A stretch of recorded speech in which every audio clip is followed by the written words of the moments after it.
Hey, welcome back to Hard Truths, the podcast where we talk about the real stuff, the struggles, the wins, and the messy middle that no one likes to talk about. You know, the parts of life where you're doing your best, but it still feels like you're falling short. Yeah, we go there. So, let's get real for a second. How many times have you told yourself, I should be doing more? Or, I'm not where I want to be. Maybe you feel like you should be further along in your career, your relationships, your personal growth. Whatever it is, it never feels like enough. And if that sounds familiar, let me hit you with a hard truth. Beating yourself up is not making you better. It's making you stuck. See, most of us don't give ourselves the credit or grace we deserve. We're quick to say, I should have done this better, but slow to acknowledge I did my best. But here's the thing, growth doesn't come from self-criticism. It comes from self-compassion. So today, let's have an honest talk about this. Why do we hold ourselves to impossible standards? Why do we treat ourselves worse than we'd treat a friend? And more importantly, how do we stop?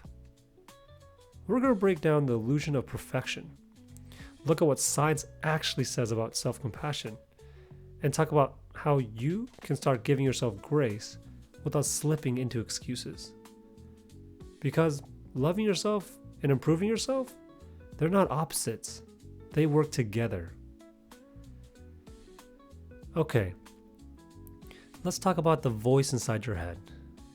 The one that tells you you're not doing enough, not good enough, not moving fast enough. That's your inner critic. And let's be real, most of us let that voice run the show. Your inner critic is like a bad boss, always pointing out mistakes, never recognizing effort, and constantly making you feel like you're behind. But successful people, they don't thrive under bad bosses. They grow under great leaders. People who guide, encourage, and push them forward. So, what if, instead of an inner critic, you had an inner coach? See, your inner coach sees effort, acknowledges progress, and reminds you that failing is part of learning. It doesn't tell you to quit. It tells you to adjust. So the next time your inner critic speaks up, ask yourself, would I say this to a friend? Would I want a coach to speak to me this way? If not, it's time to rewrite the script. So let's dive into the myth of perfection. Let's start with this idea of perfection, because I think it's messing a lot of us up. We've all been conditioned to believe that if we're not constantly improving, pushing harder, or achieving more, we're somehow falling behind. But let's be real. Perfection does not exist. And chasing it, that's damn exhausting. Think about it. How many times have you accomplished something only to feel like it still wasn't good enough? That voice inside your head, yeah, but you could have done more, or you should have done this better. That's perfectionism talking, and it's a damn trap.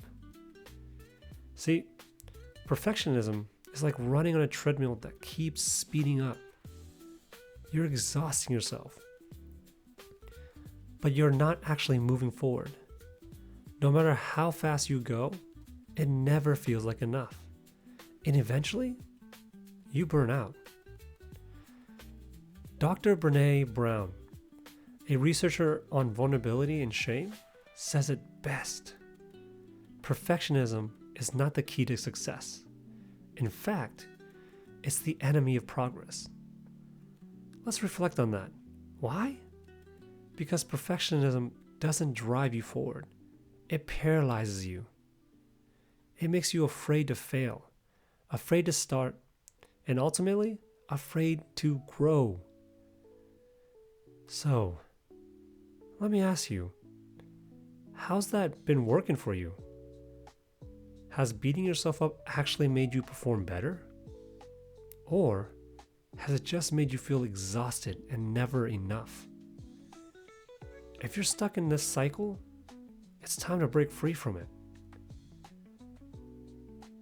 So, how do you start shifting that inner dialogue? Here's something to try. Step 1. The next time you catch yourself being overly critical, I want you to write down exactly what you just said to yourself. No filter. Step 2. Read it loud, as if you were saying it to a close friend. Would you actually say those words to them? If not, rewrite it in a way that is still honest but encouraging. And finally, step 3. Say the new statement out loud. Let yourself hear a more supportive voice. Now, this might seem weird at first, but over time, this small habit rewires your brain to recognize negative self-talk and shift toward a healthier mindset. So, I want to talk about how do you give yourself grace? Here's 4 steps how to do that. First, change the way you talk to yourself. That inner voice that's always criticizing you, challenge it.